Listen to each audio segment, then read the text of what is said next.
Mag-ano ko sa'yo, turuan mo ko kung paano magmahal.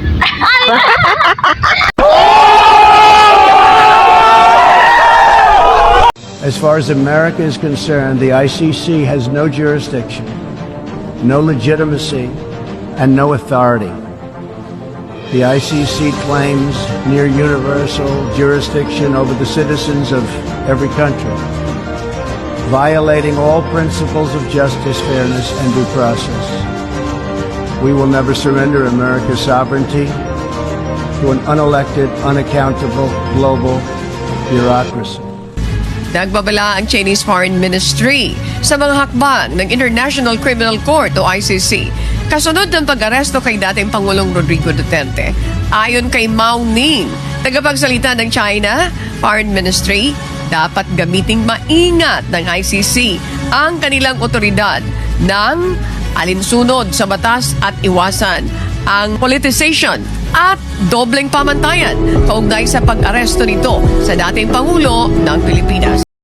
Ipinahayag ito ni Ning matapos na hulihin ang pulisya ni dating Pangulong Rodrigo Duterte sa bisa naman ng warrant of arrest mula sa ICC na nagbulot naman ng internasyonal na atensyon at alalahanin hinggil sa mga legal at pampolitikang implikasyon nito.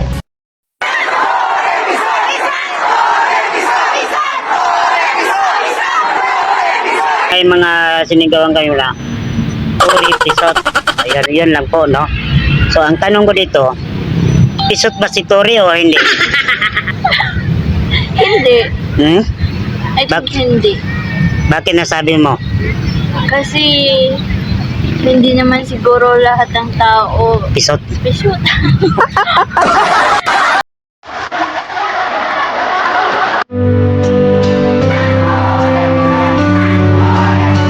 Rightly or wrongly ang decision na mag-withdraw tayo sa ICC. So, dapat intindihin ng mga abogado yan, pati sila, they should, ay ko naman, Dinartore,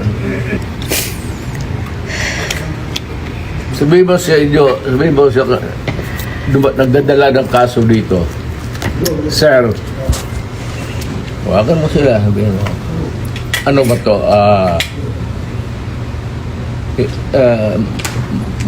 may bariyan kasi.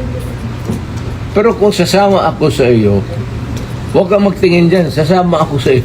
Yes, sir. Thank you, sir. Total, Salamat, sir. nandito naman tayo sa government facility. Yes, So, escape is not a problem. Impossible dream. Thank you, sir.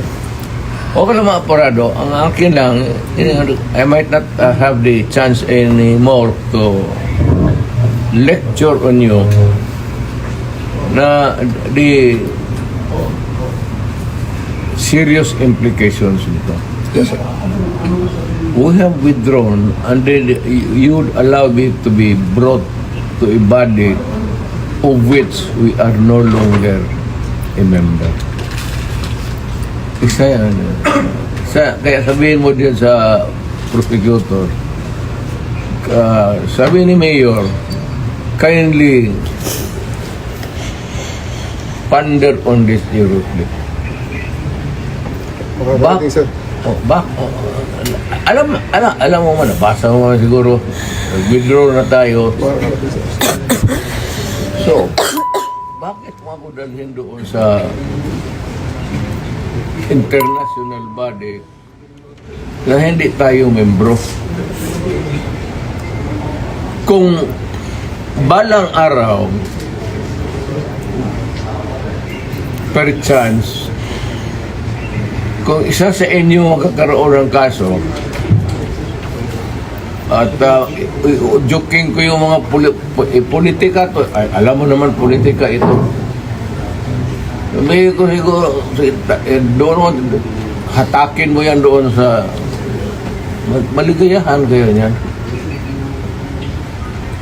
I'm reminding you, not because I want to, I'm not berating you actually. I'm giving you a lecture na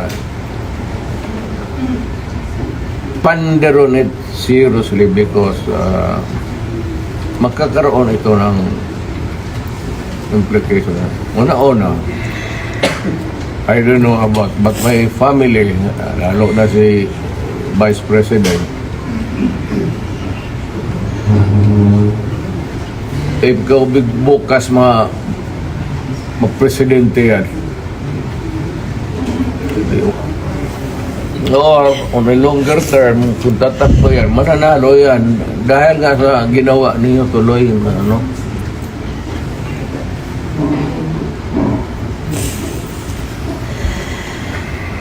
Hindi kasi ako ang nakiusap. Kung ako ang kausap mo kanina sabihin ko sa iyo kutsi mo,